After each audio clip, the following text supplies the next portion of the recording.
ਵਾਹਿਗੁਰੂ ਜੀ ਕਾ ਖਾਲਸਾ ਵਾਹਿਗੁਰੂ ਜੀ ਕੀ ਫਤਿਹ। ਪਰਮ ਸਤਿਕਾਰਯੋਗ ਗੁਰੂ ਸਵਾਰੀ ਸਾਧ ਸੰਗਤ ਜੀ, ਸ੍ਰੀ ਗੁਰੂ ਗ੍ਰੰਥ ਸਾਹਿਬ ਵਿਦਿਆ ਕੇਂਦਰ ਵੱਲੋਂ ਕੁਝ ਮਹੀਨੇ ਪਹਿਲਾਂ ਹਫ਼ਤਾਵਾਰੀ ਲੜੀਵਾਰ ਇੱਕ ਲੈਕਚਰ ਸੀਰੀਜ਼ ਦਾ ਆਯੋਜਨ ਕੀਤਾ ਗਿਆ ਸੀ, ਜਿਸ ਦੇ ਤਹਿਤ ਹਰ ਹਫ਼ਤੇ ਕਿਸੇ ਨਾ ਕਿਸੇ ਵਿਸ਼ੇ 'ਤੇ ਗੁਰਮਤ ਇਤਿਹਾਸ ਦੇ ਨਾਲ, ਗੁਰਮਤ ਵਿਚਾਰਧਾਰਾ ਦੇ ਨਾਲ ਆਪ ਕੋਈ ਨਾ ਕੋਈ ਲੈਕਚਰ ਟੀਚਰ ਸਾਹਿਬਾਨ ਤੋਂ ਸਰਵਣ ਕਰਦੇ ਹੋ। ਸਾਡਾ ਅੱਜ ਦਾ ਵਿਸ਼ਾ ਗੁਰੂ ਨਾਨਕ ਪਾਤਸ਼ਾਹ ਦੇ ਜਨਮ ਸਥਾਨ ਨਾਲ ਸੰਬੰਧਿਤ ਸਥਾਨ ਗੁਰਦੁਆਰਾ ਨਨਕਾਣਾ ਸਾਹਿਬ ਦੀ ਆਜ਼ਾਦੀ ਦੇ ਇਤਿਹਾਸ ਵੱਲ ਹੈ। ਗੁਰੂ ਪਿਆਰਿਓ, ਆਪ ਜਾਣਦੇ ਹੋ, ਜਦੋਂ ਸ਼ੇਰੇ ਪੰਜਾਬ ਮਹਾਰਾਜਾ ਰਣਜੀਤ ਸਿੰਘ ਦੀ ਹਕੂਮਤ ਪੰਜਾਬ ਦੇ ਵਿੱਚ ਕਾਇਮ ਹੋਈ ਤਾਂ ਉਹਨਾਂ ਨੇ ਇਤਿਹਾਸਿਕ ਗੁਰਧਾਮਾਂ ਦੇ ਨਾਲ ਕਈ ਜਗੀਰਾਂ ਗੁਰਦੁਆਰਿਆਂ ਦੇ ਨਾਲ ਲਗਾਈਆਂ। ਮਹਾਰਾਜਾ ਰਣਜੀਤ ਸਿੰਘ ਦਾ ਮਕਸਦ ਇਹ ਸੀ ਕਿ ਗੁਰਦੁਆਰਿਆਂ ਦਾ ਪ੍ਰਬੰਧ, ਗੁਰੂ ਕਾ ਲੰਗਰ ਤੇ ਗੁਰੂ ਦੇ ਘਰ ਵਿੱਚ ਕੰਮ ਕਰਨ ਵਾਲੇ ਸੇਵਕਾਂ ਦਾ ਜਿਹੜਾ ਪ੍ਰਬੰਧ ਹੈ, ਜੀਵਨ ਨਿਰਵਾਹ ਹੈ, ਉਹ ਵਧੀਆ ਤਰੀਕੇ ਦੇ ਨਾਲ ਚੱਲਦਾ ਰਹੇ। ਜਦੋਂ ਖਾਲਸਾ ਰਾਜ ਖਤਮ ਹੋਇਆ ਤੇ ਜਿਹੜੇ ਇਹਨਾਂ ਗੁਰਦੁਆਰਿਆਂ ਤੇ ਕਾਬਜ ਮਹੰਤ ਨਿਰਮਲੇ ਸਾਧੂ ਸਨ, ਉਹਨਾਂ ਤੋਂ ਸਰਕਾਰ ਦਾ ਕੁੰਡਾ ਖਤਮ ਹੋ ਗਿਆ, ਜਿਸ ਦੇ ਨਤੀਜੇ ਵਜੋਂ ਗੁਰਦੁਆਰਿਆਂ ਤੇ ਕਾਬਜ ਮਹੰਤ ਨਿਰਮਲੇ ਉਦਾਸੀਏ ਉਹ ਆਪਣੀਆਂ ਮਨ ਆਈਆਂ ਕਰਨ ਲੱਗੇ।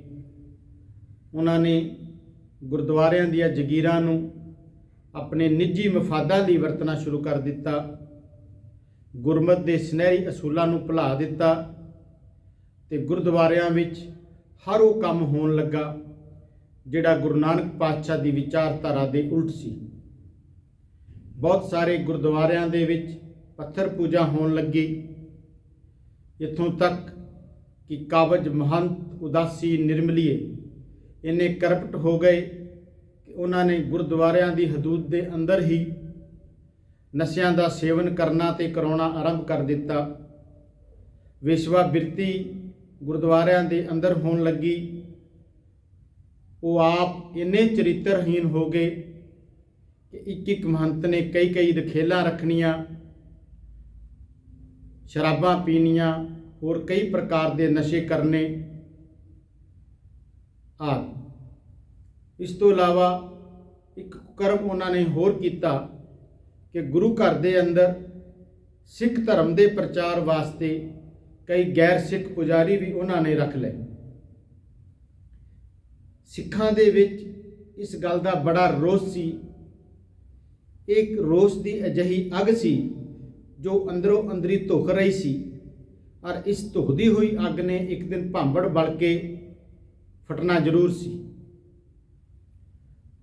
ਦੂਜੇ ਪਾਸੇ ਜੋ ਸਿੰਘ ਸਭਾ ਲਹਿਰ ਚੱਲੀ, ਇਸ ਲਹਿਰ ਨੇ ਸਿੱਖ ਸਮਾਜ ਦੇ ਵਿੱਚ ਬਹੁਤ ਸਾਰੇ ਸੁਧਾਰ ਕੀਤੇ, ਸਿੱਖਾਂ ਨੂੰ ਜਾਗਰੂਕ ਕੀਤਾ, ਅਗਿਆਨਤਾ ਦੀ ਨੀਂਦ ਵਿੱਚ ਸੁੱਤੀ ਹੋਈ ਸਿੱਖ ਕੌਮ ਨੂੰ ਜਗਾ ਕੇ ਗੁਰੂ ਨਾਨਕ ਪਾਤਸ਼ਾਹ ਦੇ ਨਿਰਮਲ ਵਿਚਾਰਧਾਰਾ ਦੇ ਗਿਆਨ ਦਾ ਪ੍ਰਕਾਸ਼ ਕੀਤਾ। ਕਈ ਸਕੂਲ ਕਾਲਜ ਬਣਨ ਦੇ ਨਾਲ ਜਦੋਂ ਦੁਨਿਆਵੀ ਵਿੱਦਿਆ ਦਾ ਪ੍ਰਸਾਰ ਹੋਇਆ ਤੇ ਸਿੱਖ ਕੌਮ ਦੇ ਵਿੱਚ ਇੱਕ ਨੀਮ ਵਿਦਵਾਨ ਸ਼੍ਰੇਣੀ ਵੀ ਪੈਦਾ ਹੋਈ, ਜਿਸ ਨੇ ਸਿੱਖਾਂ ਨੂੰ ਆਪਣੇ ਅਧਿਕਾਰਾਂ ਪ੍ਰਤੀ ਸੁਚੇਤ ਕੀਤਾ, ਗੁਰਮਤ ਵਿਚਾਰਧਾਰਾ ਭਰੀ ਸੁਚੇਤ ਕੀਤਾ ਤੇ ਗੁਰਮਤ ਤੋਂ ਉਲਟ ਕੰਮਾਂ ਦਾ ਵਿਰੋਧ ਕੀਤਾ। ਇਸ ਤਰ੍ਹਾਂ ਸਿੱਖਾਂ ਦੇ ਵਿੱਚ ਇੱਕ ਜਾਗਰੂਕਤਾ ਪੈਦਾ ਹੋਈ। ਪਰ ਜਿਵੇਂ ਸਮਾਂ ਬੀਤਦਾ ਗਿਆ, ਸਿੰਘ ਸਭਾ ਲਹਿਰ ਦੇ ਸੇਵਕਾਂ ਨੇ ਆਪਣੀਆਂ ਗਤੀਵਿਧੀਆਂ ਨੂੰ ਅਕੈਡਮਿਕ ਖੇਤਰ ਦੇ ਵਿੱਚ, ਦੁਨਿਆਵੀ ਵਿੱਦਿਆ ਦੇ ਖੇਤਰ ਵਿੱਚ ਜ਼ਿਆਦਾ ਵਿਸਤਾਰ ਕੀਤਾ। ਗੁਰਦੁਆਰਿਆਂ ਦੇ ਪ੍ਰਬੰਧ ਵਿੱਚ ਉਹਨਾਂ ਨੇ ਥੋੜ੍ਹੀ ਢਿੱਲ ਦਿੱਤੀ, ਜਿਸ ਦੇ ਨਾਲ ਗੁਰਦੁਆਰਿਆਂ ਦੇ ਪ੍ਰਬੰਧ ਤੇ ਕਾਬਜ ਮਹੰਤ ਫਿਰ ਕਰਪਟ ਹੋਣ ਲੱਗੀ। ਪਰ ਜਿਹੜੇ ਗੁਰੂ ਧਾਮਾਂ ਤੇ ਕਾਬਜ ਸਨ, ਭਾਵੇਂ ਉਹ ਮਹੰਤ ਸੀ ਉਦਾਸੀਏ ਸੀ, ਨਿਰਮਲੀਏ ਸੀ, ਜਾਂ ਗੁਰੂ ਸਾਹਿਬਾਂ ਦੀ ਗੋਤਾਂ ਦੇ ਨਾਲ ਸੰਬੰਧਿਤ ਆਪਣੇ ਆਪ ਨੂੰ ਗੁਰੂ ਸੰਤਾਨ, ਗੁਰਗੱਦੀ ਦੇ ਅਖੌਤੀ ਵਾਰਸ ਕਹਾਉਣ ਵਾਲੇ ਬੇਦੀ, ਸੋਢੀ ਆਦਿ, ਇਹਨਾਂ ਸਾਰਿਆਂ ਨੂੰ ਵੀ ਆਪਣੀਆਂ ਦੁਕਾਨਾਂ ਦਾ ਫਿਕਰ ਪੈ ਗਿਆ। ਤੇ ਇਹਨਾਂ ਨੇ ਕੀ ਕੀਤਾ ਕਿ ਜਿਹੜੀਆਂ ਗੁਰਦੁਆਰੇ ਦੀਆਂ ਜਗੀਰਾਂ ਸੀ, ਉਹਨਾਂ ਤੋਂ ਪੈਦਾ ਹੋਣ ਵਾਲੀ ਸਾਰੀ ਦੀ ਸਾਰੀ ਆਮਦਨ ਆਪਣੇ ਨਿੱਜੀ ਮਫਾਦਾਂ ਵਾਸਤੇ ਵਰਤਣੀ ਸ਼ੁਰੂ ਕਰ ਦਿੱਤੀ। ਸੋ ਅਜਿਹੇ ਹਾਲਾਤਾਂ ਦੇ ਵਿੱਚ ਮੁਕਾਮੀ ਸਿੱਖਾਂ ਦੀ ਤਰਸਯੋਗ ਹਾਲਤ ਨੂੰ ਵੇਖਦਿਆਂ ਇੱਕ ਨਵੀਂ ਲਹਿਰ ਨੇ ਜਨਮ ਲਿਆ, ਜਿਸ ਨੂੰ ਗੁਰਦੁਆਰਾ ਸੁਧਾਰ ਲਹਿਰ ਦਾ ਨਾਮ ਦਿੱਤਾ ਗਿਆ। ਇਸ ਗੁਰਦੁਆਰਾ ਸੁਧਾਰ ਲਹਿਰ ਨੇ ਕਈ ਵੱਡੇ ਕਾਰਜ ਕੀਤੇ। ਅਗਰ ਇਸ ਲਹਿਰ ਦੇ ਅਸੀਂ ਸਭ ਤੋਂ ਪਹਿਲੇ ਕਾਰਜ ਦੀ ਗੱਲ ਕਰਨੀ ਹੋਵੇ, ਸਭ ਤੋਂ ਵੱਡੀ ਜਿੱਤ ਦੀ ਗੱਲ ਕਰਨੀ ਹੋਵੇ, ਤਾਂ ਉਹ ਦਿੱਲੀ ਦੇ ਗੁਰਦੁਆਰਾ ਰਕਾਬਗੰਜ ਸਾਹਿਬ ਦੀ ਦੀਵਾਰ ਨੂੰ ਮੁੜ ਉਸਾਰਨਾ ਸੀ, ਜਿਨ੍ਹਾਂ ਨੂੰ ਅੰਗਰੇਜ਼ਾਂ ਨੇ ਵਾਇਸਰਾਇਸ ਹਾਊਸ ਨੂੰ ਵੱਡਾ ਕਰਨ ਵਾਸਤੇ ਢਾਇਆ ਸੀ। ਸਿੱਖਾਂ ਦੀ ਤਾਕਤ ਅੱਗੇ ਝੁਕਦਿਆਂ, ਗੁਰਦੁਆਰਾ ਸੁਧਾਰ ਲਹਿਰ ਦਾ ਲੋਹਾ ਬਣਦਿਆਂ, ਅੰਗਰੇਜ਼ ਹਕੂਮਤ ਨੇ ਗੁਰਦੁਆਰਾ ਰਕਾਬਗੰਜ ਸਾਹਿਬ ਦੀ ਦੀਵਾਰ ਮੁੜ ਉਸਾਰ ਦਿੱਤੀ। ਇਸੇ ਗੁਰਦੁਆਰਾ ਸੁਧਾਰ ਲਹਿਰ ਦੇ ਵਿੱਚੋਂ ਹੀ ਦੋ ਲਹਿਰਾਂ ਹੋਰ ਪੈਦਾ ਹੋਈਆਂ, ਜਿਸ ਦੇ ਵਿੱਚੋਂ ਇੱਕ ਸੀ ਸਿੱਖ ਲੀਗ ਤੇ ਇੱਕ ਸੀ ਅਕਾਲੀ ਲਹਿਰ। ਅਕਾਲੀ ਲਹਿਰ ਨੇ ਸ਼੍ਰੋਮਣੀ ਕਮੇਟੀ ਨੂੰ ਜਨਮ ਦਿੱਤਾ, ਜਿਸ ਤਰੀਕੇ ਦੇ ਨਾਲ ਹੌਲੀ ਹੌਲੀ ਗੁਰਧਾਮਾਂ ਦਾ ਪ੍ਰਬੰਧ ਸਿੱਖਾਂ ਦੇ ਆਪਣੇ ਹੱਥ ਵਿੱਚ ਆਉਣ ਲੱਗਾ। ਖਾਲਸੇ ਨੇ ਸਭ ਤੋਂ ਪਹਿਲਾਂ ਦਰਬਾਰ ਸਾਹਿਬ ਸ੍ਰੀ ਅੰਮ੍ਰਿਤਸਰ ਦਾ ਪ੍ਰਬੰਧ ਆਪਣੇ ਹੱਥ ਵਿੱਚ ਲਿਆ ਤੇ ਅਕਾਲ ਤਖਤ ਸਾਹਿਬ ਦੇ ਜਥੇਦਾਰ, ਉਦੋਂ ਉਸ ਨੂੰ ਜਥੇਦਾਰ ਨਹੀਂ ਸਰਬਰਾਹ ਕਹਿੰਦੇ ਸਨ, ਅਕਾਲ ਤਖਤ ਦੇ ਸਰਬਰਾਹ ਸਰਦਾਰ ਅਰੂੜ ਸਿੰਘ ਨੂੰ ਅਕਾਲ ਤਖਤ ਤੋਂ ਭਜਾ ਕੇ ਖਾਲਸਾਈ ਰਿਵਾਇਤਾਂ ਅਨੁਸਾਰ ਅਕਾਲ ਤਖਤ ਸਾਹਿਬ ਦਾ ਜਥੇਦਾਰ ਥਾਪਿਆ। ਪਿਆਰਿਓ, ਆਪ ਜੀ ਨੂੰ ਯਾਦ ਦਿਵਾਉਣਾ ਚਾਹਾਂਗਾ ਕਿ ਅਰੂੜ ਸਿੰਘ ਉਹੀ ਪਾਪੀ ਸੀ ਜਿਸ ਨੇ ਜਲਿਆਂਵਾਲੇ ਬਾਗ ਦੇ ਸਾਕੇ ਤੋਂ ਬਾਅਦ ਜਨਰਲ ਉਡਵਾਇਰ ਨੂੰ ਸ਼੍ਰੀ ਅਕਾਲ ਤਖਤ ਸਾਹਿਬ ਤੇ ਸੱਦ ਕੇ ਸਨਮਾਨਿਤ ਕੀਤਾ ਸੀ। ਇਸ ਦਾ ਵੀ ਸਿੱਖਾਂ ਦੇ ਮਨ ਵਿੱਚ ਬੜਾ ਰੋਸ ਸੀ। ਸੋ ਉਸ ਰੋਸ ਨੂੰ ਉਜਾਗਰ ਕਰਦਿਆਂ ਹਕੂਮਤ ਨੇ ਸ਼੍ਰੀ ਅਕਾਲ ਤਖਤ ਸਾਹਿਬ, ਸ਼੍ਰੀ ਦਰਬਾਰ ਸਾਹਿਬ ਅੰਮ੍ਰਿਤਸਰ ਤੇ ਬੁੰਗਾ ਬਾਬਾ ਅਟਲ ਰਾਏ ਦੀ ਸੇਵਾ ਖਾਲਸੇ ਨੂੰ ਸੌਂਪ ਦਿੱਤੀ, ਅਕਾਲੀ ਜਥਿਆਂ ਨੂੰ ਸੌਂਪ ਦਿੱਤੀ। ਪਰ ਇੱਥੇ ਇੱਕ ਹੋਰ ਬੜੀ ਵਿਚਾਰਨ ਵਾਲੀ ਗੱਲ ਹੈ ਕਿ ਉਸ ਸਮੇਂ ਜੋ ਪ੍ਰਬੰਧ ਸੀ, ਉਸ ਦੇ ਅਨੁਸਾਰ ਸ਼੍ਰੀ ਦਰਬਾਰ ਸਾਹਿਬ ਅੰਮ੍ਰਿਤਸਰ, ਸ਼੍ਰੀ ਅਕਾਲ ਤਖਤ ਸਾਹਿਬ, ਬੁੰਗਾ ਬਾਬਾ ਅਟਲ ਰਾਏ ਤੇ ਸ਼੍ਰੀ ਤਰਨਤਾਰਨ ਸਾਹਿਬ ਦੀ ਸੇਵਾ ਇੱਕੋ ਹੀ ਕਮੇਟੀ ਕੋਲ ਸੀ। ਪਰ ਅੰਗਰੇਜ਼ਾਂ ਨੇ ਬੜੀ ਚਲਾਕੀ ਦੇ ਨਾਲ ਸ਼੍ਰੀ ਤਰਨਤਾਰਨ ਸਾਹਿਬ ਨੂੰ ਇਸ ਸੇਵਾ ਤੋਂ ਬਾਹਰ ਰੱਖਿਆ, ਜੋ ਬਾਅਦ ਵਿੱਚ ਸਿੱਖਾਂ ਨੂੰ ਲੰਮੀ ਜਦੋ ਜਹਿਦ ਕਰਕੇ ਦੁਬਾਰਾ ਗੁਰਦੁਆਰਾ ਸ਼੍ਰੀ ਤਰਨਤਾਰਨ ਸਾਹਿਬ ਦੀ ਸੇਵਾ ਅੰਗਰੇਜ਼ਾਂ ਦੇ ਕੋਲੋਂ ਲੈਣੀ ਪਈ। ਇਹਨਾਂ ਹੀ ਦਿਨਾਂ ਦੇ ਵਿੱਚ ਇੱਕ ਹੋਰ ਬੜੀ ਘਟਨਾ ਵਾਪਰੀ। ਅਕਾਲੀ ਲਹਿਰ ਨੇ ਇੰਨਾ ਜ਼ੋਰ ਫੜ ਲਿਆ ਕਿ ਲਾਹੌਰ ਵਿੱਚ 6ਵੀਂ ਪਾਤਸ਼ਾਹੀ ਦੇ ਗੁਰਦੁਆਰੇ ਚੁਬਾਲਾ ਸਾਹਿਬ ਦਾ ਜਿਹੜਾ ਗ੍ਰੰਥੀ ਸੀ, ਜਿਹੜਾ ਉੱਥੇ ਪ੍ਰਬੰਧਕ ਸੀ, ਉਹ ਵੀ ਬੜਾ ਕਰਪਟ ਹੋ ਚੁੱਕਿਆ ਸੀ। ਉਸ ਦੀ ਸੇਵਾ ਸੰਭਾਲ ਵੀ ਖਾਲਸੇ ਨੇ ਆਪ ਸੰਭਾਲ ਲਈ। ਖਾਲਸਾ ਕਾਲਜ ਅੰਮ੍ਰਿਤਸਰ ਦਾ ਪ੍ਰਬੰਧ ਵੀ ਸਿੱਖਾਂ ਦੇ ਕੋਲ ਆ ਗਿਆ। ਜਦੋਂ ਇਹ ਸਾਰੀਆਂ ਘਟਨਾਵਾਂ ਗੁਰਦੁਆਰਿਆਂ ਤੇ ਕਾਬਜ ਮਹੰਤ ਦੇਖਦੇ ਸਨ, ਉਹਨਾਂ ਦਾ ਦਿਲ ਘਬਰਾਉਂਦਾ ਸੀ ਤੇ ਉਹਨਾਂ ਨੇ ਆਪਣੇ ਆਪ ਨੂੰ ਮਜ਼ਬੂਤ ਕਰਨਾ ਸ਼ੁਰੂ ਕਰ ਦਿੱਤਾ। ਗੁਰਦੁਆਰਿਆਂ ਦੇ ਵਿੱਚ ਆਪਣੀ ਪਰਸਨਲ ਰਾਖੀ ਵਾਸਤੇ ਕਈ ਗੁੰਡੇ ਰੱਖਣੇ ਸ਼ੁਰੂ ਕਰ ਦਿੱਤੇ ਤੇ ਗੁਰਦੁਆਰਿਆਂ ਦੀ ਸਾਰੀ ਆਮਦਨ ਆਪਣੇ ਘਰ ਲਿਜਾਣ ਲੱਗੇ। ਗੁਰਦੁਆਰਾ ਜਨਮ ਅਸਥਾਨ ਨਨਕਾਣਾ ਸਾਹਿਬ, ਜਿੱਥੇ ਜਗਤ ਗੁਰੂ ਨਾਨਕ ਪਾਤਸ਼ਾਹ ਦਾ ਪ੍ਰਕਾਸ਼ ਹੋਇਆ ਸੀ, ਇਸ ਗੁਰਦੁਆਰੇ ਦਾ ਪ੍ਰਬੰਧ ਵੀ ਮਹਾਰਾਜਾ ਰਣਜੀਤ ਸਿੰਘ ਤੋਂ ਪਹਿਲਾਂ ਮਹੰਤਾਂ ਕੋਲ ਹੀ ਸੀ। ਸ਼ੁਰੂ ਵਿੱਚ ਮਹੰਤ ਬੜੇ ਉੱਚੇ ਆਚਰਣ ਦੇ ਵਿਅਕਤੀ ਸਨ, ਗੁਰਮਤਿ ਨਾਲ ਜੁੜੇ ਹੋਏ ਸਨ, ਗੁਰੂ ਨਾਨਕ ਦੀ ਵਿਚਾਰਧਾਰਾ ਦੇ ਨਾਲ ਪਰਨੋਏ ਹੋਏ ਉਹ ਆਦਮੀ ਸਨ। ਜਿਵੇਂ ਸਮਾਂ ਗੁਜ਼ਰਦਾ ਗਿਆ, ਮਹੰਤ ਸਾਧੂ ਰਾਮ ਦੇ ਆਉਣ ਤੱਕ ਉਸ ਮਹੰਤ ਦੇ ਜੀਵਨ ਵਿੱਚ ਬਹੁਤ ਸਾਰੀਆਂ ਗਿਰਾਵਟਾਂ ਆ ਚੁੱਕੀਆਂ ਸੀ। ਉਹ ਮਹੰਤ ਸ਼ਰਾਬੀ ਸੀ, ਵਿਭਚਾਰੀ ਸੀ। ਇੱਥੋਂ ਤੱਕ ਇਹ ਹੋਇਆ ਕਿ ਮਹੰਤ ਸਾਧੂ ਰਾਮ ਨੂੰ ਇੱਕ ਗੁਪਤ ਬਿਮਾਰੀ, ਸੈਕਸ਼ੂਅਲ ਡਿਸੀਜ਼ ਵੀ ਹੋ ਗਈ, ਜਿਸ ਦੇ ਨਾਲ ਹੀ ਉਸ ਦੀ ਮੌਤ ਹੋ ਗਈ। ਔਰ ਮਹੰਤ ਸਾਧੂ ਰਾਮ ਤੋਂ ਬਾਅਦ ਕਿਸ਼ਨ ਦਾਸ ਨਨਕਾਣਾ ਸਾਹਿਬ ਦਾ ਮਹੰਤ ਬਣਿਆ। ਮਹੰਤ ਕਿਸ਼ਨ ਦਾਸ ਵੀ ਅਤ ਦਰਜੇ ਦਾ ਕਰਪਟ ਤੇ ਵਿਚਾਰੀ ਬੰਦਾ ਸੀ। ਉਹ ਆਪਣੇ ਇਖਲਾਕ ਤੋਂ ਇੰਨਾ ਡਿੱਗਿਆ ਹੋਇਆ ਸੀ ਕਿ ਉਸਨੇ ਆਪਣੇ ਪੁੱਤਰ ਦੇ ਵਿਆਹ ਵੇਲੇ ਲਾਹੌਰ ਤੋਂ ਇੱਕ ਵੇਸਵਾ ਬੁਲਾ ਕੇ ਗੁਰਦੁਆਰਾ ਸਾਹਿਬ ਦੀ ਪਵਿੱਤਰ ਹਦੂਦ ਦੇ ਅੰਦਰ ਡਾਚ ਵੀ ਕਰਵਾਇਆ। ਮੁਕਾਮੀ ਸਿੱਖ ਇਸ ਸਾਰੇ ਪ੍ਰਬੰਧ ਤੋਂ ਬੜਾ ਦੁਖੀ ਸਨ, ਪਰ ਕਰ ਕੁਝ ਨਹੀਂ ਸੀ ਸਕਦੇ ਕਿਉਂਕਿ ਸਰਕਾਰ ਮਹੰਤਾਂ ਦੀ ਮਦਦ ਕਰ ਰਹੀ ਸੀ। ਅਖੀਰ ਮਹੰਤ ਕਿਸ਼ਨ ਦਾਸ ਵੀ ਵਿਚਾਰੀ ਸੀ ਤੇ ਉਹਨੂੰ ਵੀ ਗੁਪਤ ਰੋਗ ਹੋ ਗਿਆ। तो अपने रोग का इलाज कराने वास्ते महंत किशन दास लाहौर चला गया, जिथे उसकी हालत विगड़ती गई। और उसका एक चेला महंत नारायण दास वो लाहौर उसनों मिलन गया तो धोखे दे नाल उस कोलों गुरुद्वारा साहब दियां चाबियां लैके ननकाना साहब वापस आ गया। ननकाना साहब वापस आके उसने अपने आप को महंत ऐलान दिता तो गुरुद्वारा ननकाना साहब का प्रबंध ਹੁਣ ਨਾਰਾਇਣ ਦਾਸ ਦੇ ਕੰਟਰੋਲ ਵਿੱਚ ਆ ਗਿਆ, ਜਿਹਨੂੰ ਅਸੀਂ ਨਰੈਣੂ ਕਰਕੇ ਜਾਣਦੇ ਹਾਂ। ਮਹੰਤ ਨਾਰਾਇਣ ਦਾਸ ਵੀ ਅਤ ਦਰਜੇ ਦਾ ਕਰਪਟ, ਵਿਚਾਰੀ ਤੇ ਬਦਮਾਸ਼ ਟਾਈਪ ਦਾ ਆਦਮੀ ਸੀ। ਇਸਨੇ ਗੁਰਦੁਆਰੇ ਦੀ ਹਦੂਦ ਦੇ ਅੰਦਰ ਸ਼ਰਾਬਾਂ ਪੀਣੀਆਂ, ਨੰਗੇ ਨਾਚ ਕਰਨੇ, ਇੱਥੋਂ ਤੱਕ ਕਿ ਇਸਨੇ ਆਪਣੇ ਨਾਲ ਕਈ ਗੁੰਡੇ ਵੀ ਰੱਖ ਲਏ ਤੇ 2-4 ਰਖੇਲਾਂ ਵੀ ਇਸਨੇ ਆਪਣੇ ਨਾਲ ਰੱਖ ਲਈਆਂ। ਇਸ ਸਾਰੇ ਪ੍ਰਬੰਧ ਤੋਂ ਸਿੱਖ ਸਮਾਜ ਵਿੱਚ ਹੋਰ ਸੋਗ ਦੀ ਲਹਿਰ ਫੈਲੀ।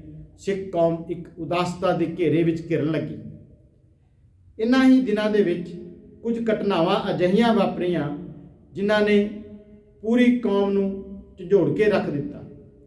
ਸਨ 1918 ਦੇ ਵਿੱਚ ਅੰਗਰੇਜ਼ਾਂ ਦੀ ਨੌਕਰੀ ਤੋਂ ਰਿਟਾਇਰ ਹੋਇਆ ਇੱਕ ਸਿੰਧੀ ਪਰਿਵਾਰ ਗੁਰਦੁਆਰਾ ਨਨਕਾਣਾ ਸਾਹਿਬ ਦੇ ਦਰਸ਼ਨਾਂ ਲਈ ਆਇਆ। ਨਨਕਾਣਾ ਸਾਹਿਬ ਦੇ ਵਿੱਚ कई सारे पुजारी गैर सिख भी सन। इतिहास विच ये भी लिखिया है कि जदों वो परिवार गुरुद्वारा साहब के अंदर बैठा सी ते शाम नूं रहरास साहब के पाठ तो बाद गुरुद्वारे के पुजारी ने उसकी 13 साल की नाबालग धी दे नाल बलात्कार किया ते उस परिवार नूं कुटिया मारिया। जदों परिवार ने इसकी शिकायत महंत नारायण दास ने की तो महंत नारायण दास ने उल्टा उस परिवार के खिलाफ कार्रवाई की, उस भैड़े पुजारी नूं कुछ ना किया। इसे ही साल विच एक होर घटना वापरी कि एक पिंड जड़ावाला दियां 6 औरतां गुरुद्वारा ननकाना साहब के दर्शनां नूं आईयां। महंत नारायण दास के गुंडियां ने ते पुजारियां ने उन्हां 6 औरतां दा सतभंग कीता, उन्हां दा बलात्कार कीता। ये सारिया घटनावां पंजाब दे विच अग वांग फैल रही सी। इन्हां घटनावां तो दुखी हो के सरदार लक्ष्मण सिंह धारोवाली ने श्रोमणी कमेटी के प्रधान मास्टर तारा सिंह, तेजा सिंह समुंदरी ते होर सिखां ने एक चिट्ठी लिखी कि श्री ननकाना साहब के प्रबंध वाल तुरंत ध्यान देने की जरूरत है। किते अजिहा ना होवे कि दुखी हो के सिख आप मुहारे ही हथियार चुक के ननकाना साहब नूं आज़ाद करने वाल तुर पैन। सरदार लक्ष्मण सिंह धारोवाली ने 1-2-3 अक्तूबर 1920 नूं अपने पिंड धारोवाली विच एक सम्मेलन करवाया, जिस दे विच हिंदुस्तान के उगे सियासी लीडर डॉक्टर किचलू ते सर आगा खान भी पुजे और बहुत सारे सिख लीडर ते सिख संगतां भी पुजियां। सारियां ने रल के श्री ननकाना साहब के हालातों ते डूंघी विचार की ते एक मता पास किया कि गुरुद्वारा ननकाना साहब के प्रबंध का सुधार किया जाएगा।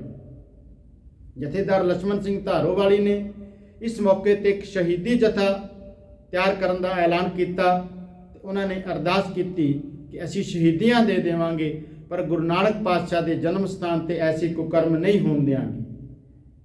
उधर इस कानफ्रेंस की खबर जदों महंत नारायण दास नूं लगी तो उसने अपने नाल ਜਿਹੜੇ ਗੁੰਡਿਆਂ ਦੀ ਗਿਣਤੀ ਸੀ, ਜਿਹੜੇ ਆਪਣੇ ਬਾਡੀਗਾਰਡਾਂ ਦੀ ਗਿਣਤੀ ਸੀ, ਉਹ ਵਧਾ ਕੇ 400 ਤੱਕ ਕਰ ਲਈ ਔਰ ਇਲਾਕੇ ਦੇ ਕਈ ਮੰਨੇ ਪੰਨੇ ਬਦਮਾਸ਼ ਜਿਹੜੇ ਮੁੱਖ ਬਦਮਾਸ਼ ਸੀ ਉਹ ਵੀ ਆਪਣੇ ਨਾਲ ਕਰ ਲਏ। ਇਸੇ ਦੌਰਾਨ ਸਭ ਤੋਂ ਮੰਦਭਾਗੀ ਘਟਨਾ ਇਹ ਵਾਪਰੀ ਕਿ ਬਾਬਾ ਖੇਮ ਸਿੰਘ ਬੇਦੀ ਦਾ ਪੁੱਤਰ ਕਰਤਾਰ ਸਿੰਘ ਬੇਦੀ ਵੀ महंत ਦੇ ਨਾਲ ਰਲ ਗਿਆ।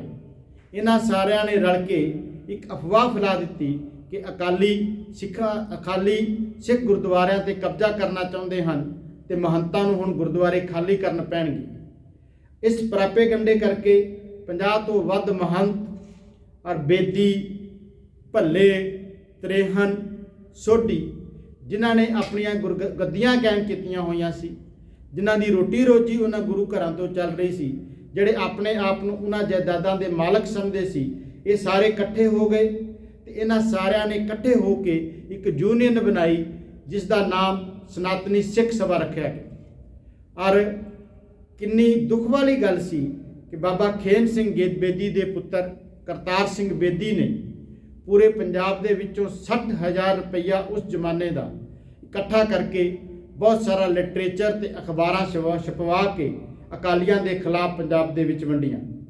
ਇੱਕ ਤਰੀਕੇ ਦੇ ਨਾਲ ਪੰਜਾਬ ਦਾ ਮਾਹੌਲ ਬਹੁਤ ਹੀ ਖਰਾਬ ਹੋਣ ਲੱਗਾ ਸੀ। 25-26 ਨਵੰਬਰ ਨੂੰ 1920 ਨੂੰ ਗੁਰੂ ਨਾਨਕ ਪਾਤਸ਼ਾਹ ਦਾ ਪ੍ਰਕਾਸ਼ ਪੁਰਬ ਸੀ। ਸਿੱਖਾਂ ਨੇ ਫੈਸਲਾ ਕੀਤਾ ਕਿ ਇਸ ਦਿਨ ਗੁਰਦੁਆਰਾ ਨਨਕਾਣਾ ਸਾਹਿਬ ਦੇ ਦਰਸ਼ਨ ਕੀਤੇ ਜਾਣਗੇ।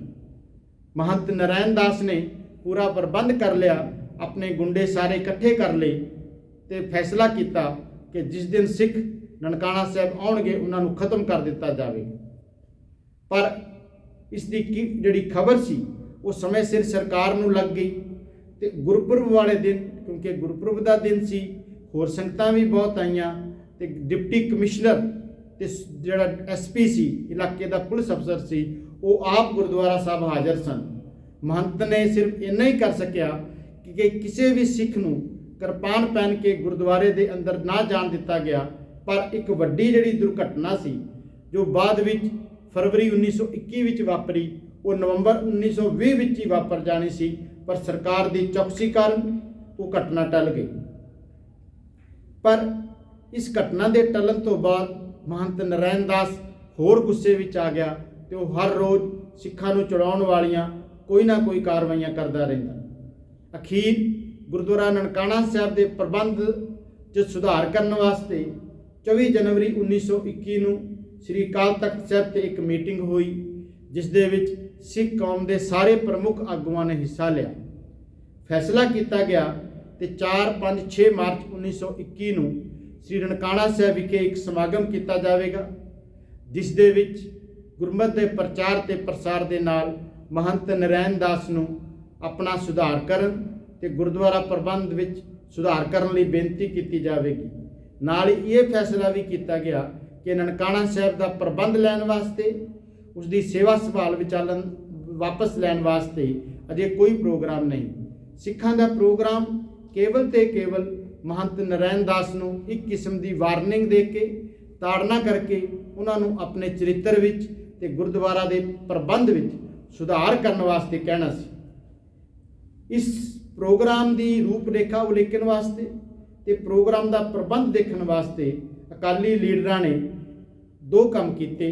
ਇੱਕ ਤਾਂ ਉਹਨਾਂ ਨੇ ਹਿੰਦੁਸਤਾਨ ਦੇ ਜਿੰਨੇ ਵੀ ਪ੍ਰਮੁੱਖ ਲੀਡਰ ਸੀ, ਚਾਹੇ ਉਹ ਕਾਂਗਰਸ ਪਾਰਟੀ ਦੇ ਸੀ, ਸਿੱਖ ਲੀਡਰ ਸੀ, ਸਿੱਖ ਰਾਜੇ ਸੀ, ਤੇ ਸਰਕਾਰ ਨੂੰ ਵੀ ਵੱਡੀਆਂ ਚਿੱਠੀਆਂ ਲਿਖੀਆਂ ਤੇ ਸਰਕਾਰ ਨੂੰ ਸੁਚੇਤ ਕੀਤਾ ਕਿ ਕਿਸੇ ਵੇਲੇ ਵੀ ਕੋਈ ਮਾੜੀ ਘਟਨਾ ਵਾਪਰ ਸਕਦੀ ਹੈ, ਸਰਕਾਰ ਜੋ ਪ੍ਰਬੰਧ ਕਰੇ। ਦੂਸਰਾ ਕੰਮ ਇਹ ਕੀਤਾ ਗਿਆ ਕਿ ਇੱਕ ਇੰਤਜ਼ਾਮੀਆ ਕਮੇਟੀ ਬਣਾਈ ਗਈ ਜਿਨ੍ਹਾਂ ਦੀ ਡਿਊਟੀ ਇਹ ਲਗਾਈ ਗਈ ਕਿ 4, 5, 6 ਮਾਰਚ ਦੇ ਪ੍ਰੋਗਰਾਮ ਦਾ ਪ੍ਰਬੰਧ ਕਰਨਾ, ਉੱਥੋਂ ਦੇ ਲੰਗਰ ਪਾਣੀ ਦਾ ਪ੍ਰਬੰਧ ਕਰਨਾ। ਇਹ ਸਾਰੀ ਕਮੇਟੀ ਜੋ 3 ਮੈਂਬਰਾਂ ਦੀ ਬਣਾਈ ਗਈ, ਉਹਨਾਂ ਦੇ ਵਿੱਚ ਸਰਦਾਰ ਕਰਤਾਰ ਸਿੰਘ ਝੱਬਰ, ਤੇਜਾ ਸਿੰਘ ਸਮੁੰਦਰੀ ਤੇ ਸਰਦਾਰ ਲਛਮਣ ਸਿੰਘ ਧਾਰੋਵਾਲੀ। ਇਸ ਤੋਂ ਇਲਾਵਾ ਹੋਰ ਕਈ ਮੁਕਾਮੀ ਸਿੱਖ ਵੀ ਇਸ ਕਮੇਟੀ ਵਿੱਚ ਸ਼ਾਮਲ ਕੀਤੇ ਗਏ। ਜਦੋਂ ਮਹੰਤ ਨਰੈਣ ਦਾਸ ਨੂੰ ਸ੍ਰੀ ਅਕਾਲ ਤਖਤ ਸਾਹਿਬ ਤੇ ਹੋਈ ਇਸ ਮੀਟਿੰਗ ਦਾ ਪਤਾ ਲੱਗਿਆ ਤਾਂ ਉਹ ਹੋਰ ਗੁੱਸੇ ਵਿੱਚ ਆਇਆ।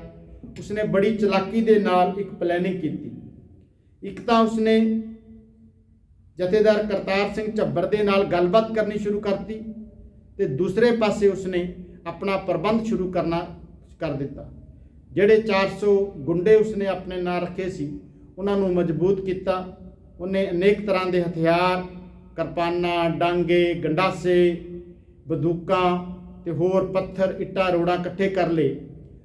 ਅਖੀਰ ਵਿੱਚ ਮਹੰਤ ਨਰੈਣ ਦਾਸ ਨੇ ਇੱਕ ਸਕੀਮ ਬਣਾਈ ਕਿ 4, 5, 6 ਮਾਰਚ ਨੂੰ ਜਦੋਂ ਸਾਰੇ ਸਿੱਖ ਲੀਡਰ ਸ੍ਰੀ ਨਨਕਾਣਾ ਸਾਹਿਬ ਮੀਟਿੰਗ ਵਾਸਤੇ ਆਣਗੇ ਤੇ ਉਸ ਦਿਨ ਇੱਕੋ ਦਿਨ ਹੀ ਇੱਕ ਜ਼ਬਰਦਸਤ ਹਮਲਾ ਕਰਕੇ ਸਿੱਖ ਕੌਮ ਦੀ ਸਾਰੀ ਲੀਡਰਸ਼ਿਪ ਨੂੰ ਖਤਮ ਕਰ ਦਿੱਤਾ ਜਾਏਗਾ, ਤਾਂ ਜੋ ਬਾਕੀ ਦੇ ਗੁਰਦੁਆਰੇ ਮਹੰਤਾਂ ਦੇ ਕਬਜ਼ੇ ਵਿੱਚ ਨੇ ਉਹਨਾਂ ਦਾ ਵੀ ਡਰ ਖਤਮ ਹੋ ਜਾਏ।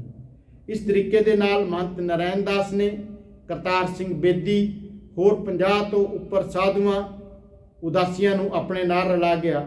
ਇੱਕ ਤਰ੍ਹਾਂ ਦੀ ਇੱਕ ਜੁੰਡਲੀ ਤਿਆਰ ਹੋ ਗਈ ਤੇ ਉਹਨਾਂ ਨੇ ਸਿੱਖਾਂ ਨੂੰ ਸਬਕ ਸਿਖਾਉਣ ਦੀ ਪਲੈਨਿੰਗ ਕਰ ਲਈ।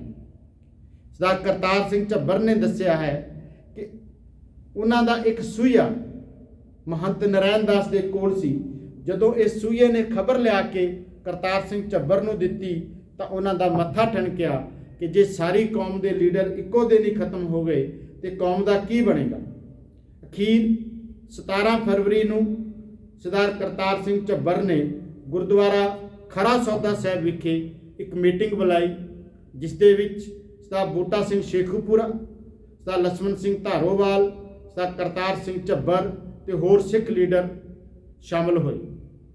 ਇਸ ਮੀਟਿੰਗ ਦੇ ਵਿੱਚ ਮਤਾ ਪਾਸ ਕਰਕੇ ਫੈਸਲਾ ਕੀਤਾ ਗਿਆ ਕਿ ਸਾਰੀ ਕੌਮ ਨੂੰ ਮਰਵਾਉਣ ਤੋਂ ਚੰਗਾ ਹੈ ਕਿ ਮਾਰਚ ਤੋਂ ਪਹਿਲਾਂ ਹੀ ਗੁਰਦੁਆਰਾ ਨਨਕਾਣਾ ਸਾਹਿਬ ਦੀ ਸੇਵਾ ਸੰਭਾਲ ਲਈ ਜਾਵੇ। ਸੂਏ ਤੋਂ ਇਹ ਵੀ ਪਤਾ ਲੱਗਾ ਕਿ ਮਹੰਤ ਨਰੈਣ ਦਾਸ 20 ਫਰਵਰੀ ਨੂੰ ਲਾਹੌਰ ਵਿੱਚ ਸਨਾਤਨੀ ਸਿੱਖਾਂ ਦੀ ਕਾਨਫਰੰਸ ਵਿੱਚ ਸ਼ਾਮਲ ਹੋਣ ਵਾਸਤੇ ਜਾ ਰਿਹਾ ਹੈ। ਇਸ ਲਈ ਸਰਦਾਰ ਕਰਤਾਰ ਸਿੰਘ ਝੱਬਰ, ਲਛਮਣ ਸਿੰਘ ਧਾਰੋਵਾਲੀ ਤੇ ਬੂਟਾ ਸਿੰਘ ਸ਼ੇਖੂਪੁਰਾ ਇਹਨਾਂ ਨੇ ਫੈਸਲਾ ਕੀਤਾ ਕਿ 19-20 ਫਰਵਰੀ ਨੂੰ ਗੁਰਦੁਆਰਾ ਨਨਕਾਣਾ ਸਾਹਿਬ ਦੀ ਸੇਵਾ ਸੰਭਾਲ ਖਾਲਸਾ ਆਪਣੇ ਹੱਥ ਵਿੱਚ ਲਵੇਗਾ। ਫੈਸਲਾ ਇਹ ਹੋਇਆ ਕਿ ਤਿੰਨੋਂ ਸਿੱਖ ਆਗੂ ਆਪਣੇ ਆਪਣੇ ਜਥਿਆਂ ਦੇ ਰੂਪ ਵਿੱਚ ਵੱਖੋ ਵੱਖਰੀਆਂ ਥਾਵਾਂ ਤੋਂ ਚੱਲਣਗੇ ਤੇ ਨਨਕਾਣਾ ਸਾਹਿਬ ਤੋਂ ਦੂਰ ਕੁਝ ਦੂਰੀ ਤੇ ਵੱਖੋ ਵੱਖਰੇ ਪਿੰਡਾਂ ਵਿੱਚ ਰਾਤ ਨੂੰ ਵਿਸ਼ਰਾਮ ਕਰਨਗੇ ਤੇ 20 ਤਰੀਕ ਨੂੰ ਸਵੇਰੇ ਅੰਮ੍ਰਿਤ ਵੇਲੇ ਗੁਰਦੁਆਰਾ ਨਨਕਾਣਾ ਸਾਹਿਬ ਪਹੁੰਚ ਕੇ ਉਸ ਦਿਨ ਗੁਰਦੁਆਰੇ ਦੀ ਸੇਵਾ ਸੰਭਾਲ ਲੈਣਗੇ। ਪਰ ਇਸ ਸਾਰੇ ਦੀ ਖਬਰ ਮਹੰਤ ਨਰੈਣ ਦਾਸ ਨੂੰ ਵੀ ਲੱਗ ਗਈ।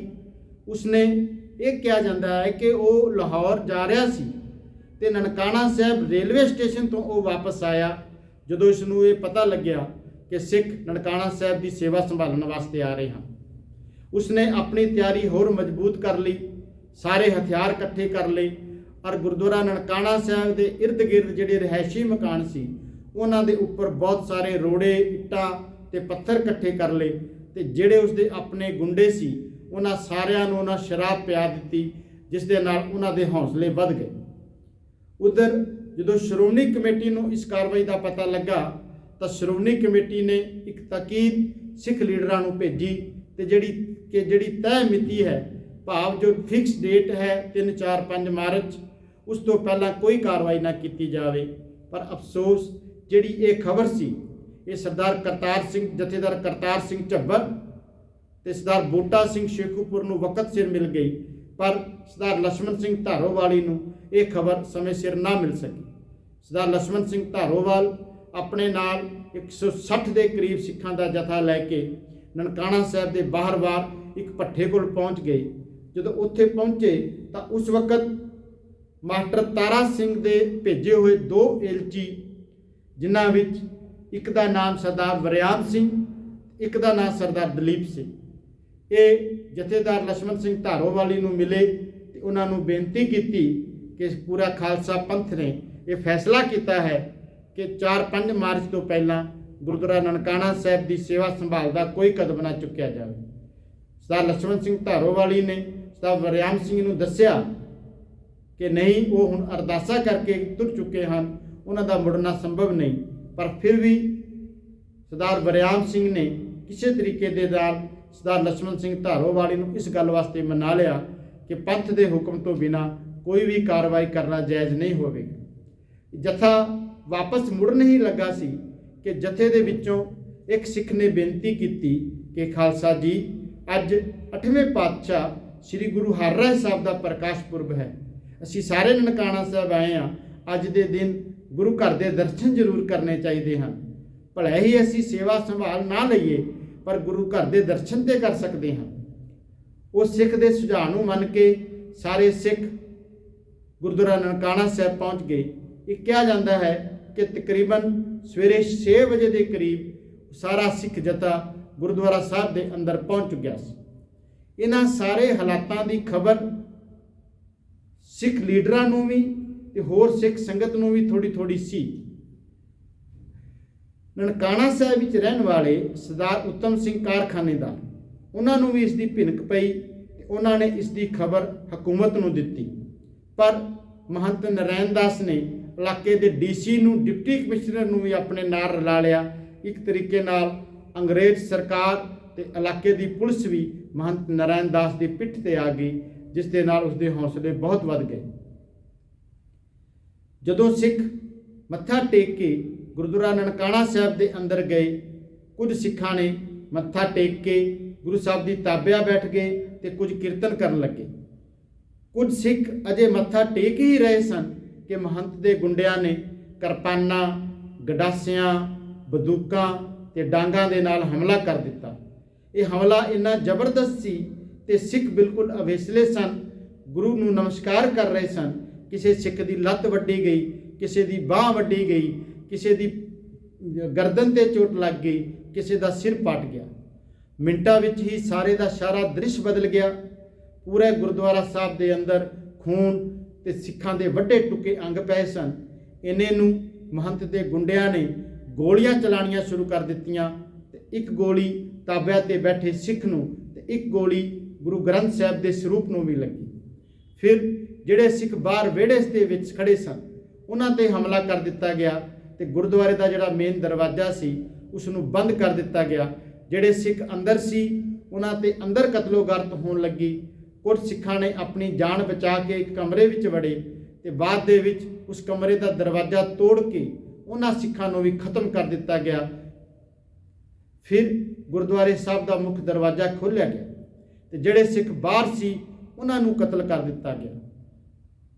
ਜਿਹੜੇ ਸਿੱਖ ਜਾਣ ਪਛਾ ਕੇ ਕੁਝ ਦੂਰ ਤੱਕ ਭੱਜੇ, ਮਹੰਤ ਨਰੈਣ ਦਾਸ ਦੇ ਗੁੰਡਿਆਂ ਨੇ ਉਹਨਾਂ ਦੇ ਪਿੱਛੇ ਲੱਗ ਕੇ ਉਹਨਾਂ ਨੂੰ ਖਤਮ ਕਰ ਦਿੱਤਾ ਤੇ ਉਹਨਾਂ ਨੂੰ ਕਤਲ ਕਰਨ ਤੋਂ ਬਾਅਦ ਸ਼ਹਿਰ ਦੇ ਵਿੱਚ ਇੱਕ ਘੁਮਿਆਰ ਦੇ ਆਵੇ ਵਿੱਚ ਉਹਨਾਂ ਨੂੰ ਜਿਉਂਦਿਆਂ ਹੀ ਸੁੱਟ ਦਿੱਤਾ।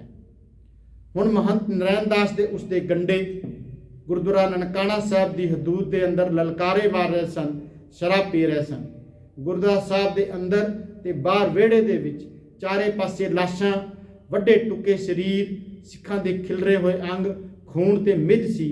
ਦ੍ਰਿਸ਼ ਬੜਾ ਭਿਆਨਕ ਸੀ।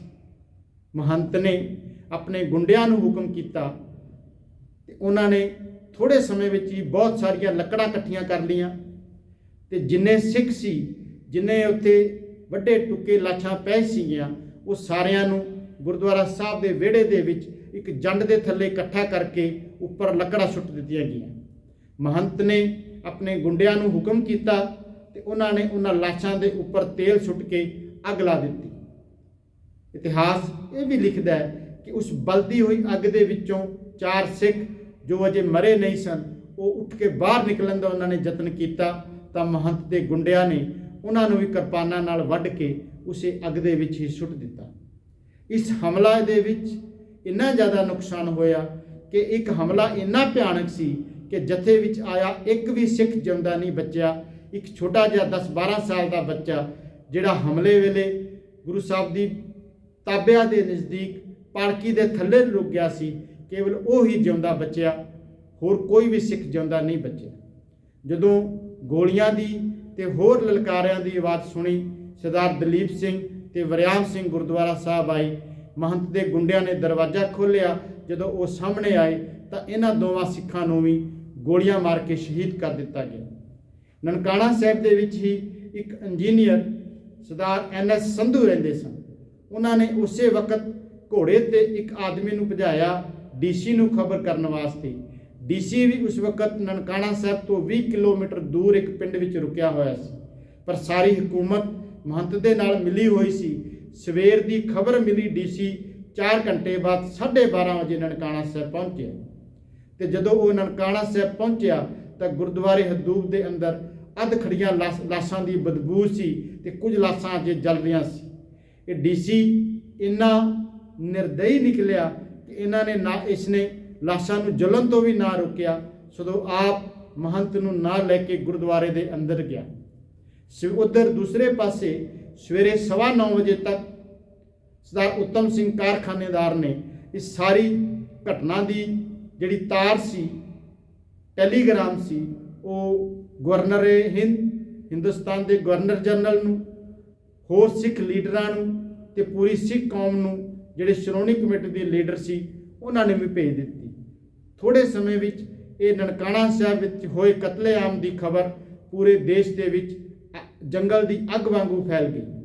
ਅੱਜ ਜਿਹੜੇ ਨਨਕਾਣਾ ਸਾਹਿਬ ਦੇ ਵਸਨੀਕ ਸੀ, ਉਹ ਮਹੰਤ ਦੇ ਗੁੰਡਿਆਂ ਤੋਂ ਇੰਨੇ ਡਰੇ ਕਿ ਉਹ ਸਾਰੇ ਵਸਨੀਕ ਸ਼ਹਿਰ ਛੱਡ ਕੇ ਭੱਜ ਗਏ। ਉਧਰ ਗੁਰਦੁਆਰੇ ਸਾਹਿਬ ਦੀ ਹਦੂਦ ਦੇ ਅੰਦਰ ਸਿੱਖਾਂ ਦੀਆਂ ਲਾਸ਼ਾਂ ਸੜ ਰਹੀਆਂ ਸੀ ਤੇ ਮਹੰਤ ਨਰੈਣ ਦਾਸ ਆਪਣੇ ਗੁੰਡਿਆਂ ਦੇ ਨਾਲ ਬੈਠਾ ਸ਼ਰਾਬ ਪੀ ਰਿਹਾ ਸੀ ਤੇ ਹੋਰ ਗੰਦੀਆਂ ਗਾਲਾਂ ਇੱਕ ਦੂਜੇ ਨੂੰ ਕੱਢੀਆਂ ਜਾ ਰਹੀਆਂ ਸਨ। ਦ੍ਰਿਸ਼ ਬੜਾ ਭਿਆਨਕ ਸੀ, ਪਰ ਜਦੋਂ 12:30 ਵਜੇ ਪੁਲਿਸ ਗੁਰਦੁਆਰਾ ਸਾਹਿਬ ਦੇ ਪਹੁੰਚੀ ਤਾਂ ਉਹਨੇ ਵੀ ਕੁਝ ਨਾ ਕੀਤਾ। ਸ਼ਾਮ ਤੱਕ ਬਹੁਤ ਸਾਰੀਆਂ ਸਿੱਖ ਸੰਗਤਾਂ ਤੇ ਸਿੱਖ ਲੀਡਰ ਨਨਕਾਣਾ ਸਾਹਿਬ ਪਹੁੰਚਣੇ ਸ਼ੁਰੂ ਹੋ ਗਏ। ਹੁਣ ਤੱਕ ਹਕੂਮਤ ਸਮਝ ਚੁੱਕੀ ਸੀ ਕਿ ਬਹੁਤ ਵੱਡੀ ਦੁਰਘਟਨਾ ਮਹੰਤ ਨੇ ਕਰ ਦਿੱਤੀ ਹੈ ਤੇ ਹੁਣ ਸਿੱਖ ਕੌਮ ਨੂੰ ਸੰਭਾਲਣਾ ਮੁਸ਼ਕਲ ਨਹੀਂ ਹੋਏਗਾ।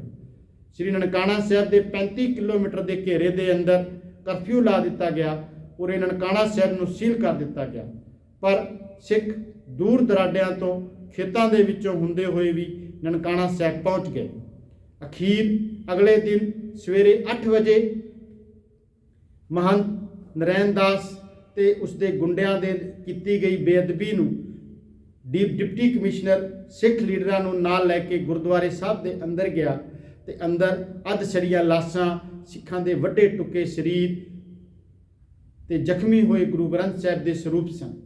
ਸਿੱਖ ਲਾਗੂਆਂ ਨੂੰ ਬੜਾ ਅਫਸੋਸ ਹੋਇਆ, ਸਾਰੇ ਖੂਨ ਦੇ ਅਥਰੂ ਰੋਏ, ਪਰ ਹੁਣ ਸਮਾਂ ਵਿਹਾ ਚੁੱਕਾ ਸੀ। ਅਖੀਰ ਵਿੱਚ ਹਕੂਮਤ ਨੇ ਮਹੰਤ ਨਰੈਣ ਦਾਸ ਤੇ ਉਸਦੇ ਗੁੰਡਿਆਂ ਨੂੰ ਗ੍ਰਿਫਤਾਰ ਕਰ ਲਿਆ, ਜਿਸ ਦੇ ਵਿੱਚੋਂ ਬਹੁਤ ਸਾਰਿਆਂ ਨੂੰ ਬਾਅਦ ਵਿੱਚ ਉਮਰ ਕੈਦ, ਮਹੰਤ ਨਰੈਣ ਦਾਸ ਨੂੰ ਉਮਰ ਕੈਦ ਤੇ ਕੁਝ ਗੁੰਡਿਆਂ ਨੂੰ ਫਾਂਸੀ ਦੀ ਸਜ਼ਾ ਹੋਈ। ਸਿੱਖ ਇਹਨਾਂ ਤੋਂ ਬਹੁਤ ਉਦਾਸ ਹੋਏ। ਦਿਨਾਂ ਵਿੱਚ ਹੀ ਪੂਰੇ ਨਨਕਾਣਾ ਸਾਹਿਬ ਵਿੱਚ ਦੇਸ਼ ਭਰ ਚੋਂ ਸਿੱਖ ਆਪਣੇ ਆਪ ਸਿੱਖਾਂ ਦੇ ਜਥੇ ਪੁੱਜਣੇ ਸ਼ੁਰੂ ਹੋ ਗਏ। ਅਖੀਰ 23 ਫਰਵਰੀ ਨੂੰ ਡਿਪਟੀ ਕਮਿਸ਼ਨਰ ਨੇ ਇੱਕ 7 ਮੈਂਬਰੀ ਕਮੇਟੀ ਬਣਾ ਕੇ ਗੁਰਦੁਆਰਾ ਨਨਕਾਣਾ ਸਾਹਿਬ ਦੀਆਂ ਚਾਬੀਆਂ ਸਿੱਖ ਸੰਗਤਾਂ ਨੂੰ ਸੌਂਪ ਦਿੱਤੀਆਂ ਤੇ ਉਸ ਤੋਂ ਅਗਲੇ ਦਿਨ ਸਿੱਖ ਲੀਡਰਾਂ ਨੇ ਸ਼ਹੀਦ ਸਿੱਖਾਂ ਦੀਆਂ ਲਾਸ਼ਾਂ ਦਾ ਦੁਬਾਰਾ ਸੰਸਕਾਰ ਕੀਤਾ, ਗੁਰਦੁਆਰੇ ਦੀ ਸਾਫ਼ ਸਫਾਈ ਕੀਤੀ ਤੇ ਅਖੀਰ ਗੁਰਦੁਆਰੇ ਦੀ ਸੇਵਾ ਸੰਭਾਲ ਲਈ। ਸਿੱਖਾਂ ਦੇ ਮਨ ਵਿੱਚ ਮਹੰਤ ਪ੍ਰਤੀ ਤੇ ਸਰਕਾਰ ਪ੍ਰਤੀ ਬੜਾ ਰੋਸ ਸੀ। ਇਸ ਕਰਕੇ ਇਹ ਐਲਾਨ ਕੀਤਾ ਗਿਆ ਕਿ ਜੋ ਵੀ ਸਿੱਖ ਸਿੱਖਣੀ ਨਨਕਾਣਾ ਸਾਹਿਬ ਆਏਗਾ ਉਹ ਕਾਲੀ ਦਸਤਾਰ ਪਹਿਨੇਗਾ ਤੇ ਕਾਲੀ ਚੁੰਨੀ ਲਏਗਾ। ਨਨਕਾਣਾ ਸਾਹਿਬ ਵਿੱਚ ਕਾਲੇ ਰੰਗ ਦੇ ਕੜਾਹੇ ਚੜਨ ਲੱਗੇ ਤੇ ਹਜ਼ਾਰਾਂ ਦੀ ਲੱਖਾਂ ਦੀ ਗਿਣਤੀ ਵਿੱਚ ਸਿੱਖ ਸੰਗਤਾਂ ਨਨਕਾਣੇ ਸਾਹਿਬ ਆਉਂਦੀਆਂ ਤੇ ਹਕੂਮਤ ਨੂੰ ਆਪਣਾ ਵਿਰੋਧ ਦਰਜ ਕਰਨ ਦੇ ਨਾਤੇ ਕਾਲੀ ਦਸਤਾਰ ਤੇ ਕਾਲੀ ਚੁੰਨੀ ਉੱਥੋਂ ਰੰਗਾ ਕੇ ਪਹਿਨਦੀਆਂ। ਇਹ ਜਿਹੜਾ ਵਿਰੋਧ ਸੀ ਇਹ ਤਕਰੀਬਨ 1 ਸਾਲ ਲੱਗ ਗਿਆ। ਗੁਰੂ ਪਿਆਰਿਓ, ਇਸ ਤਰ੍ਹਾਂ ਜਿਹੜੀ ਕਾਲੀ ਦਸਤਾਰ ਜਾਂ ਕਾਲੀ ਚੁੰਨੀ, ਜਿਹੜਾ ਕਾਲਾ ਰੰਗ ਸੀ, ਇਹ ਨਨਕਾਣਾ ਸਾਹਿਬ ਸਾਕੇ ਦੇ ਵਿਰੋਧ ਦੇ ਵਜੋਂ ਇੱਕ ਸਿੱਖ ਕਲਚਰ ਦਾ ਹਿੱਸਾ ਬਣ ਗਿਆ। ਇੱਕ ਅਜਿਹੀ ਘਟਨਾ ਸੀ ਜਿਸ ਦੇ ਵਿੱਚ ਸਰਦਾਰ ਲਛਮਣ ਸਿੰਘ ਧਾਰੋਵਾਲੀ ਨੇ ਆਪਣੇ ਜਥੇ ਦੇ ਸਮੇਤ ਸ਼ਹੀਦੀ ਪਾ ਕੇ ਪੂਰੀ ਸਿੱਖ ਕੌਮ ਦੀ ਲੀਡਰਸ਼ਿਪ ਨੂੰ ਮਰਨ ਤੋਂ ਬਚਾਇਆ, ਸਿੱਖ ਕੌਮ ਨੂੰ ਮਰਨ ਤੋਂ ਬਚਾਇਆ। ਜੇ 4, 5, 6 ਮਾਰਚ ਦੇ ਸਮਾਗਮ ਵਿੱਚ ਸਿੱਖ ਕੌਮ ਨੂੰ ਦੀ ਲੀਡਰਸ਼ਿਪ ਖਤਮ ਹੋ ਜਾਂਦੀ ਤਾਂ ਸਿੱਖ ਕੌਮ ਦਾ ਕੀ ਹਾਲ ਹੋਣਾ ਸੀ, ਆਪ ਜੀ ਭਲੀ ਭਾਂਤ ਵਿਚਾਰ ਸਕਦੇ ਹੋ। ਸਮੇਂ ਦੇ ਜਿਹੜਾ ਇੰਸਪੈਕਟਰ ਸੀ, ਕਾਰਵਾਈ ਇੰਸਪੈਕਟਰ ਸੀ, ਸਰਦਾਰ ਚੰਨਨ ਸਿੰਘ ਸ਼ਾਇਦ ਉਹਨਾਂ ਦਾ ਨਾਮ ਸੀ, ਸਰਦਾਰ ਚਰਨ ਸਿੰਘ ਉਹਨਾਂ ਦਾ ਨਾਮ ਸੀ। ਉਹਨਾਂ ਨੇ ਜਿਹੜੀ ਆਪਣੀ ਕਾਰਵਾਈ ਰਿਪੋਰਟ ਪਾਈ ਉਸ ਦੇ ਵਿੱਚ ਉਹਨਾਂ ਨੇ 156 ਸਿੱਖਾਂ ਦੇ ਨਾਮ ਦਰਜ ਕੀਤੇ ਹਨ ਜਿਨ੍ਹਾਂ ਨੇ ਗੁਰੂ ਨਾਨਕ ਪਾਤਸ਼ਾਹ ਦੇ ਜਨਮ ਸਥਾਨ ਦੀ ਸੇਵਾ ਸੰਭਾਲ ਲੈਣ ਵਾਸਤੇ ਆਪਣੀਆਂ ਜਾਨਾਂ ਦੀ ਆਹੂਤੀ ਦਿੱਤੀ। ਪਰ ਇਸ ਦਾ ਕੌਮ ਨੂੰ ਕੀ ਲਾਭ ਹੋਇਆ? ਇੱਕ ਤੇ ਬਹੁਤ ਸਾਰੀ ਕੌਮ ਦੀ ਲੀਡਰਸ਼ਿਪ ਮੌਤ ਦੇ ਮੂੰਹ ਤੋਂ ਜਾਨ ਵਿੱਚੋਂ ਬਚ ਗਈ ਤੇ ਦੂਸਰੇ ਹੋਰ ਕਈ ਗੁਰਧਾਮਾਂ ਦੀ ਸੇਵਾ ਸਿੱਖ ਪੰਥ ਨੂੰ ਮਿਲ ਗਈ। ਇਸ ਤਰ੍ਹਾਂ ਉਹਨਾਂ ਬਹਾਦਰ ਯੋਧਿਆਂ ਨੇ ਆਪਣੀ ਜਾਨਾਂ ਦੀ ਆਹੂਤੀ ਦੇ ਕੇ ਗੁਰੂ ਘਰਾਂ ਦੀ ਸੇਵਾ ਸੰਭਾਲ ਆਪ ਸੰਭਾਲ ਲਈ। ਇੰਨੀ ਕੁ ਸੇਵਾ ਪ੍ਰਵਾਨ ਕਰਨੀ। ਵਾਹਿਗੁਰੂ ਜੀ ਕਾ ਖਾਲਸਾ, ਵਾਹਿਗੁਰੂ ਜੀ ਕੀ ਫਤਿਹ।